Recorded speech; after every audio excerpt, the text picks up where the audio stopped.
Dear students, आज हम string handling function के बाकी के प्रोग्राम करने जा रहे हैं। तो अगला प्रोग्राम है स्ट्रिंग को कनकैट करने का।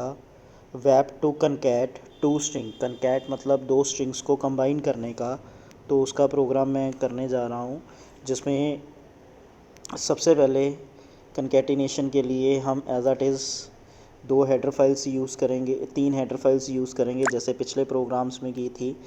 #include stdi.h, #include conio.h, #include string.h। उसके बाद मेन फंक्शन, मेन के बाद करली ब्रेसेस स्टार्ट। तो सेम एज इट इज़ दो वैल्यूज़ को आपस में जोड़ना है, कंबाइन करना है। तो इसके लिए हमें कितने वेरिएबल्स चाहिए होंगे?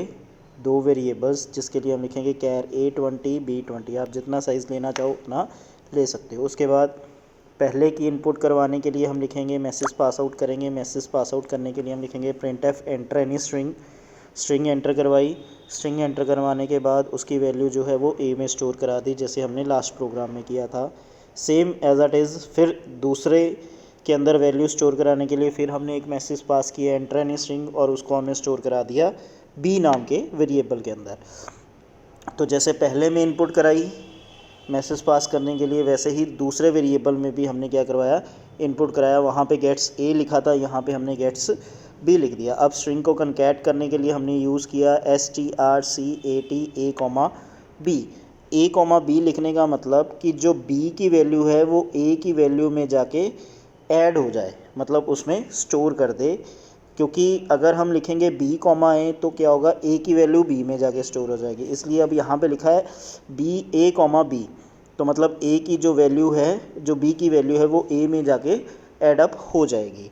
उसके बाद हमने उसकी आउटपुट चाहिए थी। आउटपुट के लिए आप सेम एज इट इज़ ये वाली लाइन भी लिख सकते हो, इसमें हमने a की वैल्यू प्रिंट कराई। या आप क्या लिख सकते हो, same as it is PUTS puts of a लिख के सेमी कॉलम कर दोगे, तो उससे क्या होगा, a की वैल्यू प्रिंट हो जाएगी। चाहे ये लाइन लिख लो चाहे ये लाइन लिख लो, दोनों में से कोई एक भी लाइन आप इसके अंदर लिख सकते हो। उसके बाद गेट ch लगा के करली ब्रेसेस बंद कर देनी है, जिससे क्या होगा, प्रोग्राम कंप्लीट हो जाएगा। अब इसको रन करके देखते हैं। जब हम रन करेंगे तो सबसे पहले हमें मैसेज आएगा एंटर एनी स्ट्रिंग। हमें यहाँ पे एक मैसेज आ गया एंटर एनी स्ट्रिंग। तो आपने गेट्स ए किया, जो आपने वैल्यू डाली, मैंने यहाँ पे लिखा डेली कॉमा, तो वो किस में जाके स्टोर हो गया, ए नाम के वेरिएबल के अंदर। फिर हमें दूसरा मैसेज आया एंटर एनी स्ट्रिंग। यहाँ पे हमें एंटर एनी स्ट्रिंग आ गया। उसके अंदर फिर मैंने एक वैल्यू डाल दी इंडिया, तो वो कहाँ पे जाके स्टोर हो गया, बी नाम के वेरिएबल के अंदर। अब हमने क्या किया, ए और बी को आपस में जोड़ दिया, मतलब बी की वैल्यू भी ए में हमने कॉपी कर दी, उसमें जाके वैल्यू स्टोर हो गई। तो जुड़ने से क्या हो गया, अब जो वैल्यू ए की थी उसमें बी की वैल्यू ऑटोमेटिकली क्या हो गई, ऐड अप हो गई। तो अब हमारे पास आउटपुट क्या है, स्ट्रिंग आफ्टर कनकैट। स्ट्रिंग आफ्टर कनकैट क्या हो गया, दिल्ली कॉमा इंडिया। हमने तो ए की वैल्यू प्रिंट कराई है, पर ए की वैल्यू तो दिल्ली थी, पर साथ में इंडिया क्यों प्रिंट हुआ, जो हमें क्या बताता है कि दो वैल्यूज़ आपस में क्या हो गई, कनकैट हो गई हैं। Clear that? ये था आपका स्ट्रिंग को कनकैट करने का। अब हमारा लास्ट प्रोग्राम जो इसके अंदर रहता है, that is string compare. Compare का मतलब क्या होता है, दो वैल्यूज़ को आपस में कंपेयर करना, दो स्ट्रिंग वैल्यूज़ को आपस में कंपेयर करना कि वो सेम हैं या नहीं हैं। तो उसके लिए हम यूज़ करते हैं स्ट्रिंग कंपेयर। इसका प्रोग्राम आता है वैप टू कंपेयर टू स्ट्रिंग्स। तो इसको कंपेयर कैसे करेंगे, कंपेयर करने के लिए सबसे पहले #include stdi.h, #include conio.h, #include string.h mean. अब दो वैल्यूज़ को कंपेयर करना है तो हमें कितने वेरिएबल लेने पड़ेंगे, दो, कैर ए एंड कैर बी, जिसका साइज़ हमने 20 रख दिया।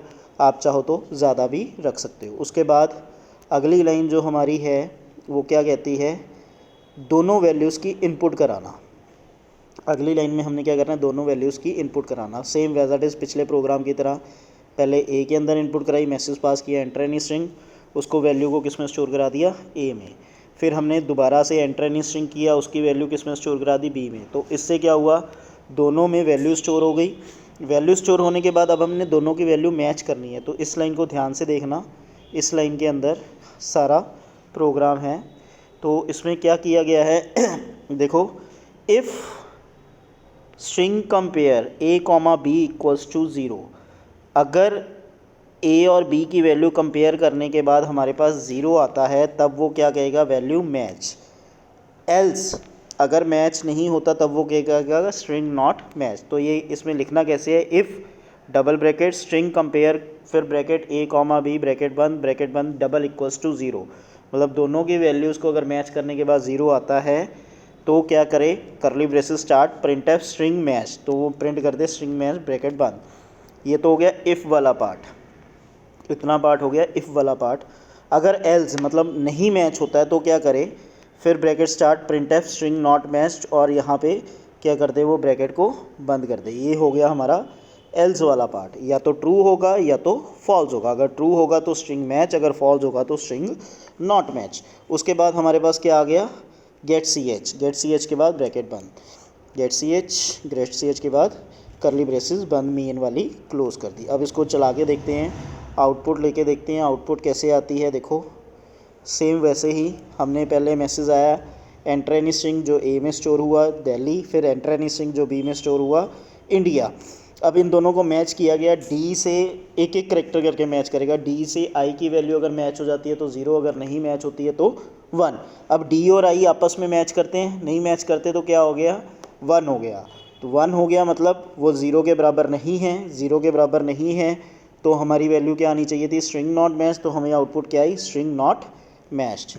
Clear that. ये थे आपके स्ट्रिंग हैंडलिंग फंक्शन आपके सिलेबस में, तो इनको अपनी अपनी कॉपीज़ पे नोट कर लेना।